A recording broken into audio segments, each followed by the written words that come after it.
This is TWiT. We can get people watching on our Facebook live stream, or if we can get people watching, through an app or through another source, then we'll count that towards our total impressions that we sell versus just however many people are tuning in to the traditional broadcast feed. Well, you're our canary in the coal mine, Christina. How are you going to be watching? With Twitter by your side, on a television? Twitter, probably, Facebook. And that's been the case the last, little while has been, the last election we saw this a lot too, where you finally saw the older media partnering with the debates with YouTube and Twitter and Facebook. And now we're seeing more and more of that. And obviously now we have the live video component that we didn't really have with those infrastructures before, where you can really both with broadcast and consume the stuff that way. So, but yeah, I mean, I anticipate I'll be watching a lot of the speeches through Twitter or through Facebook. We have TVs in our office at Mashable that are tuned in to the different news networks, but I think most of us, it's just easier to consume it on the screens that we're already tuned into. And I think I'm not alone in that. I think a lot of people, when they get home or if they're at the office or something else, it's just easier, if they have it pulled up in Facebook that they're already browsing anyway. Why not just have the video stream going there? One thing that this does is it kind of disconnects the content from its source. So, for instance, this morning, I wanted to see Trump's speech about his vice presidential choice, and there was video. I can't, I was probably reading a news feed or, maybe Tech Meme or something. There were maybe Nuzzle, and there was video, and I clicked it. And then I'm watching the video. I don't know where it came from. I'm watching the video of the speech, and I thought, I would like to Chromecast this because I want to see it on the big screen. And there was no button. I realized, this isn't YouTube. This is Facebook. I'm watching Facebook video now. But it disconnects. You don't know where you saw it. So what's the benefit to Facebook if I'm not viewing it on Facebook, if it's embedded? What's the benefit? They're not putting right now. It's just uptake. They just want people to use the platform, but eventually they'll figure out how to monetize that, and then they already are doing it in small ways to begin with. Do they need to be more subtle than traditional media? Traditional media will say, we'll be back after this word from our sponsor. YouTube kind of has this middle ground where they just slide up a banner. Those are kind of annoying. And then unless you have YouTube Red, or are they going to get more subtle? I mean, how do you monetize? If you're Facebook, how do you monetize this? Especially if it's not on the page. I understand. Yes, Facebook would like you to answer that question as well. Yeah. I understand if it's on Facebook.com, you're going to monetize it because you get the ads on the side. But I noticed this is embedded video. I was reading somebody else's site. And that's part of the calculation, I think, is even if you're not always watching it on Facebook, if enough people are using it, that's bringing people to Facebook. I guess. Yeah, and they're probably grabbing some demographic information from the embed anyway. There's probably some ad code shared where they can get some information about at least the location and maybe something from your browser cookie that can add to their demographic information for those sidebar ads that you'll see. But I think that the short answer, and Tom would know better than I would, but I think obviously there's, pre-roll would be an easy thing for them to do. But once it comes to embeds that are already happening on the stream, I don't know if they want to do the YouTube route of doing, the pop under, and kind of overlay or what. I think right now, though, they're just trying to get as many people watching as possible, and they'll worry about making money off of the video component later because that's going to be there. That opportunity will be there for them. I think that the big thing that they just want as many people as possible using their platform to broadcast because that really helps showing, hey, we've got people who are using their phones and are capturing these major events, whether they're positive or negative, using Facebook Live. That's a really big thing. And then the secondary thing is just whether they're watching it embedded in a stream on a webpage or if they're on Facebook.com. We used to say that the advantage Google had is as long as you use the internet more, they would make money. It was an easy thing for them. You can't really say that about Facebook. You can't just say as long as you use the internet more, Facebook will make money. Or can you? Maybe because you could say as long as you use Facebook more, Facebook will make money. And because Facebook is trying to make itself the internet. It is the internet. They are. Yeah.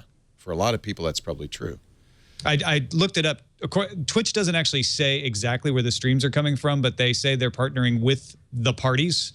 So I assume it's just like a pool feed that the parties provide from the conventions, and they're saying they're doing it as a public service. So it ties into what we're saying here, which is Twitch is just doing it to bring eyeballs and say, hey, maybe just use our platform. And the other interesting thing is they're letting you as a Twitch user rebroadcast that with your own commentary and streams on your Twitch channel.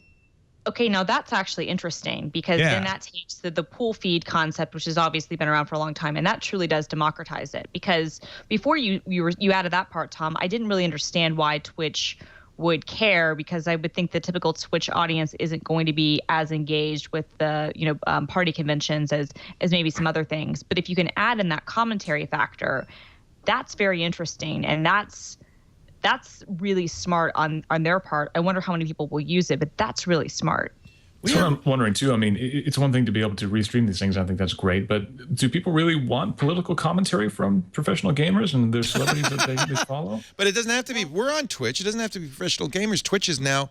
At first, when they started, they said, "Oh, you're going to have to be gaming content." They've stopped that now. It can be any kind of content. They're opening it up to a lot of different creative types. I'd be really curious. Who's on the beach? What journalist is on the beach? If you were, when Brian Williams, for instance, was in purgatory, wouldn't it be interesting if he went to Twitch and said, "I'm going to do the Brian Williams commentary"? Maybe nobody would watch it. I don't know, but it's a way to kind of end around the networks. And I think that's one of the big things that would be missing from live streams on Twitter or from Facebook or elsewhere. It's one thing to sit there and watch C-SPAN, but ultimately it's not going to be a very informative thing if you've never watched these conventions before. And certainly not everyone's going to be able to sit there all day and watch the whole thing anyway. That's what CNN and everybody else brings to the table. They have the analysis, they have roundups, they bring out the important parts and talk them up. Unless you're able to watch all day long and you've watched them before, you won't necessarily be able to pick those things out. So I think that's the big advantage for the news networks at this point. But yeah, as we see people being able to rebroadcast these things and cut them up and put together their own highlights, that really does bring the democratization to another level for an event like this. And it will be interesting to see what comes out of it. Tim, what are you gonna do if you wanted to watch the Republican convention? You have a lot of choices now. Right. I've actually been, not to be too patriotic to my own corporation here, but I've been enjoying CBSN, our local streaming news network. I actually love that. To it all the time. And actually have, actual news commentary and actual people who I trust and respect on there. But if I just want to tune in and see what's going on, I'll probably check out Twitter or somewhere else just to get the live stream. But just to get what's going on in the news and to watch live events as they're happening. I've been using CBSN, quite a bit. I have a feeling, I hope I'm wrong, but I have a feeling there will be a lot going on this week. And maybe even some crazy stuff going on. I'm very worried because you've got open carry in Cleveland. You can't bring a squirt gun to a protest, but it turns out a long gun, no problem. And I'm really worried about what's going to happen. Who knows what's going to happen in the convention hall? I think there's going to be a lot of news coming out of there, and so it'll be very interesting to see what choices people make. I feel like we're reaching a tipping point. This last 3 weeks, we've really seen a very rapid migration to alternative sources for your content. Yeah, the Saturday morning, I never turned on a video stream. I essentially consumed the news about the vice presidential announcement on Twitter. And I didn't need to have the stream on. I watched the video later, but I was getting all different sides, supporters and antagonists giving their opinions as it happened. And I felt like I had a richer experience just that way.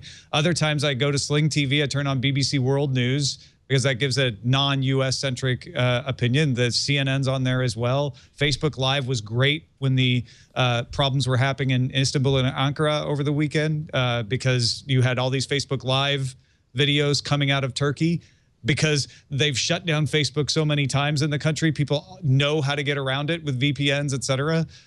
So yeah, it's fascinating the wealth of choices you have to keep up on an event that we've never had before in history.